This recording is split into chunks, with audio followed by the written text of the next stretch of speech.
Eta batzuekin ere bai zezuen, maiatzaren 28ko kanpainan ere egingo dugu ikusi genuen, baina aldaketa txiki baino esanguratsu bat ere egin diozue, berriro egingo dugu jarrita. Bai, berriro egingo dugu gainera. Bai, jarraipen bat bezala hartu behar dugu, egia da, kontinuidade salto oso txikia izan dela, kanpaina batetik bestera, espero ez genuna gertatu zen, egun batetik bestera, eta bai, berriro egiteko asmo guztiarekin goaz kanpaina honetara, eta horregatikan, azkeneko kanpainaren ondorioz, eta, bueno, gure jardunaren ondorioz, eta hainbat herritan egindako Euskal Herria Bilduk egindako lanaren ondorioz oso emaitza onak atera genitun, egin genuen eta berriro egiteragoa zela adierazi nahi dugu. Bueno, aurre kanpaina honetan, batez ere estatuko begiradari begira, baina hemen ere sensazio pixkat ematen dugu, guztia edoia guztia, Sánchez eta Feijóoren arteko aurrez aurreko horretan dagoela, nola tera egoera honetan burua? Bueno, bai, egia da, bipartidismoaren eskema horretan kokatu nahi gaituzte, baino egia dena da, eta uste 4 urte hauetan Madrilgo Kongresuan ikusi dena izan dela gu Euskal Herria Bildu erabaki horrak izan garela, eta nik uste indar guzti hori ere aprobetxatu behar dugula oraingoan, datorren legegintzaldi honetan, ariketa gehien behartzeko ere politika publikoak sendoak eta hobeak jendearen onurarako izango diren politika horietan jarraipen bat egin alizetako eta baita ere eskuinari ateak isteko. Alde neurrian, ze hori egiteko bermerik balin badago guara. Zein izango da, zuen kanpainaren bizkarrezura, zertarako baliatu nahi dituzue, teorian 4 urte beharko luketen jarduna, diputatuen kongresuan? Bueno, gauzak ez dira aldatu, ez, kanpaina batetik bestera, eta azken finean guk leloak eta esaten ditugunak mantentzen ditugu. Hau da, lehen zeuden arazo berdinak jarraitzen dute izaten, naiz eta hauteskunde batzuk izan ditugun, baina gauzak ez dira aldatu. Arazo guztiak hor mantentzen dira, atzo zeudenak gaur ere bertan ditugu, ikusi besterik ez dago Osakidetzaren gaia, Donostia aldean batez ere zein gori-gorian dagoen, eta nolako harreta eta nolako kezka sortzen duen, ez, jendearengan, hori esaten dut beste hainbat gauza bezala, ez. Bueno, jarraituko dugu, guk zerbait balin badugu da, gardentasunaren ispilua garela, gardentasunaren ispilurik balego, behintzat, eta transparentea gehala, ze horretan, zein horretan, eta bueno, gure jardunak alden toki guztietan egiten dugun bezala, bizutabetan oinarrituta egongo da, bat eskuinari atea itxi, eta nik uste beharrezkoa dela.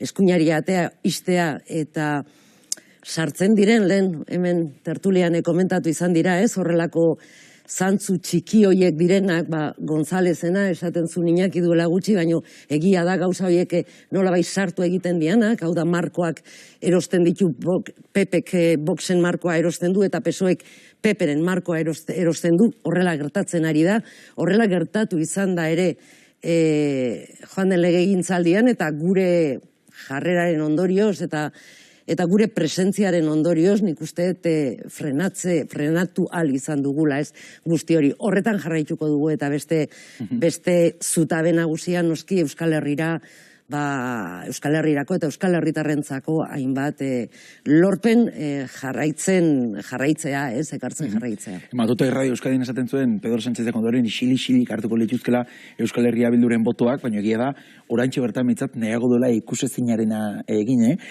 Madrilen zuke izendako papera izan da, eta zuek ere aldarrikatu dituzulako, hartutako erabaki garrantzitsu askotan egontzaretela, ze analisi egiten duzue, zergatik dauka jarrera hori, kanpainatik haratago balu, behintzat? Ez, kanpaina da, eta uste tamalgarria dela, egin batean, ze azken finean jendeak ikusten du, jendeak ikusi du ze gertatu da 4 urte hauetan, nahiko zaila da, buelta ematea horrei, eta gaur gauza bat esateagatik orain arte egindako guztiari ezezkoa ematea. Inork ez du sinisten, hau da, sinesgarritasunik ez daukan zerbait da, hauteskundeak pasako dira, eta gero ikusiko dugu, baino ni seguru nago beharrean ikusten balin badira, berdin jarraituko dugula, eta beste erremediorik ez dutela izango, hau da, nik hor kokatzen dute kanpainan, eta hori tamalgarria da, ze jendea ez da tuntuna, ez gara tuntunok, hemen jendeak ikusten du ze gertatzen dan, eta hala eta guztiz ere badirudi politika konbentzionalak horretan ez dela erortzen edo pentsatzen duela guztiei batera behin eta berriro engainatu daitezkela, mezu horiekin, baina bueno, hor uzten ditut eta iazta. Zuk bazenukon itxaropena izpuru, Andrea, azken 4 urte hauetan eman diren aurrera pausuei dagokienez, kontaktuari dagokienez behintzat, eta akordiotara iritziteterako, ez Espainian bakarrik, Nafarroan bertan ere aurrekontuekin eta izan direlako erabaki garrantzitsuak hor baita ere, beste ez den atoki batean egongo ginela? Bueno, guke hasieran esan genuen aukera bat irekitzen zela, eta aukera leio horretaz ere asko hitz egin genuen, legegintzaldiaren hasieran ikusi genuen, eta ikusi genuen aukerak bazeudela, eta aukera hori aprobetxatu egin dugu, eta nik uste zerbait ondo egin balin badugu hori izan dela, ez? Aukera horiek aprobetxatzea eta Euskal Herriaren onurarako aprobetxatzea gainera. Osea, que, bueno, ikusi genuen tarte hori, zirrikitu hori irekitzen zela, eta bai. Hortu zarrak esaten zuen, Pedro Sánchezi beste exigentzia, beste egutegi bat exigituko ziola, baldin eta EIOtaren akordioa behar baldin mazuen. Zugure ikuspegi beretsutik ikusten duzu, Sánchezekin, orain artea izandako harreman horretatik, exigentzia zorrotzagoa izan litekela Euskal Herria Bilduk?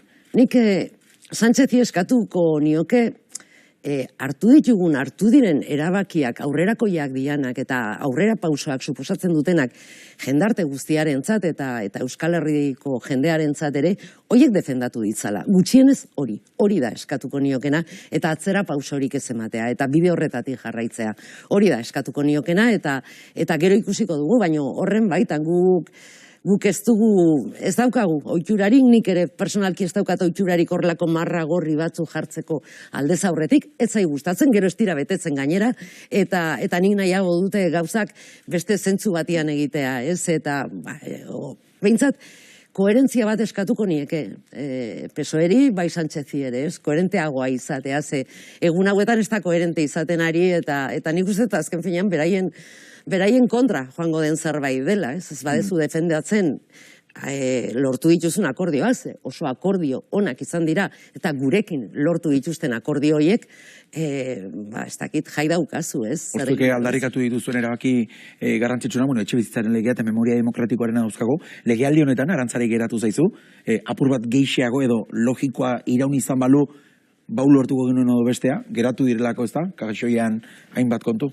Bai, noski, bai geratu dira, eta zintzilik zeuden batzuk, eta planteatuta hasieran ja planteatzeko zeuden famili legea, hainbat jendeari eragiten diena, hor geratu da, kajoi batean, eta geldirik, baina, egia da, guk ez dugu lortu nahi genuen guztia, baina saiatu gara eta gure ekintzaren ondorioz gauzak lege asko betu dira, ez? Orduan, alde horretatik, satisfazio osoa dugu, ez? Gehiago egin zitekeela noski baietz, eta beste hainbat gaietan, ikusten genunean, ez zirela onuragarriak eta ez zutela gure aldeko bozka edo gure bidea ematearen aldeko bozka hori zezkoa bozkatu dugu, hortan oso garbiak izan gara eta Moxa legea ez dugu onartu, ikusentzunezko legea oso gutxi hitz egiten dana, baina izugarrizko aukera zena gauzak ondo egiteko eta erabat eskuinera plegatu zen lege bat izan da,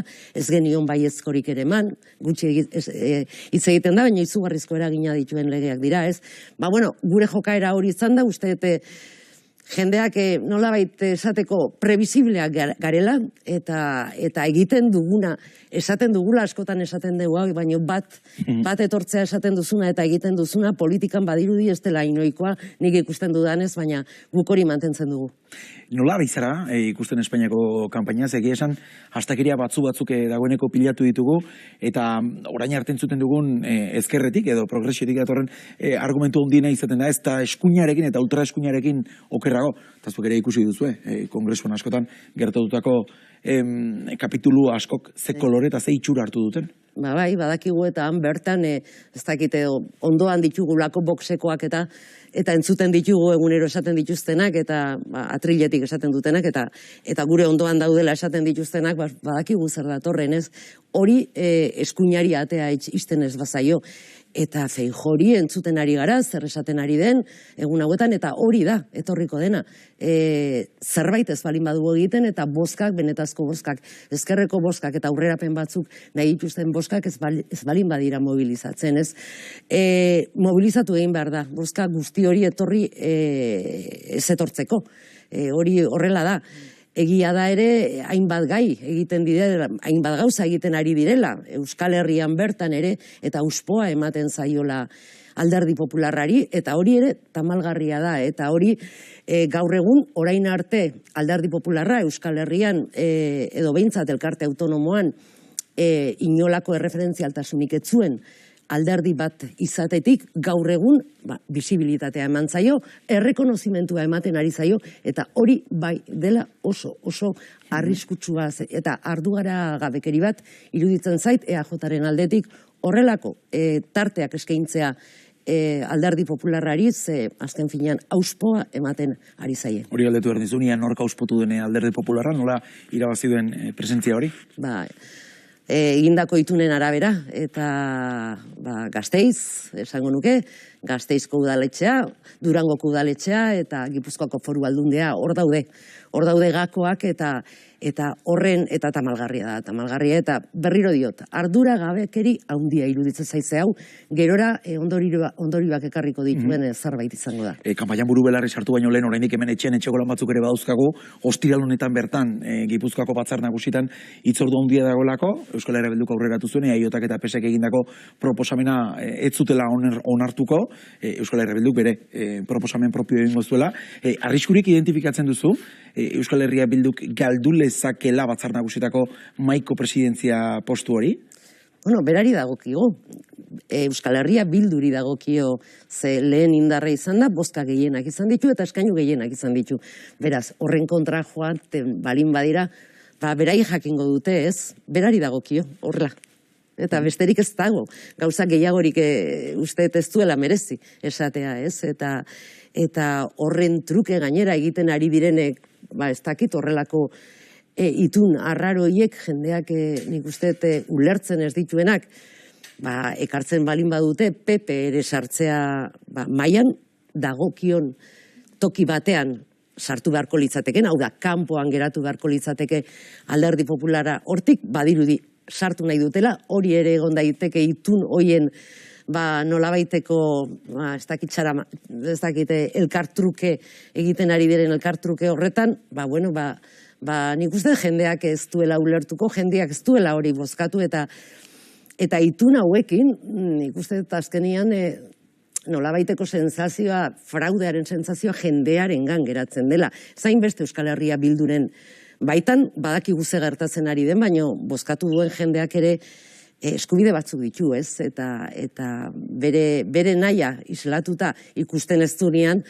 nik uste gerorako ere, ondorioak izango ditula eta alderdiek ere, beraien postuak baino gehiago pentsatu beharko lutekela, ez?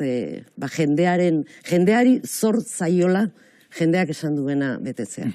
Beste kontu bat ere bai, datorren irailean, Eudelen zuzendaritza batzorde berria eratuko da, gaiari buruz altu nahi zut, batez ere alderdi ezberdinetako erreakzioak ezagutu ditugulako, lehen Arnaldo Otegi izan zen, udaletxe kopurua kontuan hartuta, presidente kargu hori, berez Euskal Herria Bilduren esku behar lukela, zuzendaritza puseru nagusi hori, baina Mediabila jaunak gogorarazten zuen, azken horretan egindako adierazpenetan, postu hori EAJari dagokiola, Gipuzko, Araba eta Bizkaiko boto kopuruak hartuta oroar, boto gehien lortu dituen alderdia EAJ izan delako.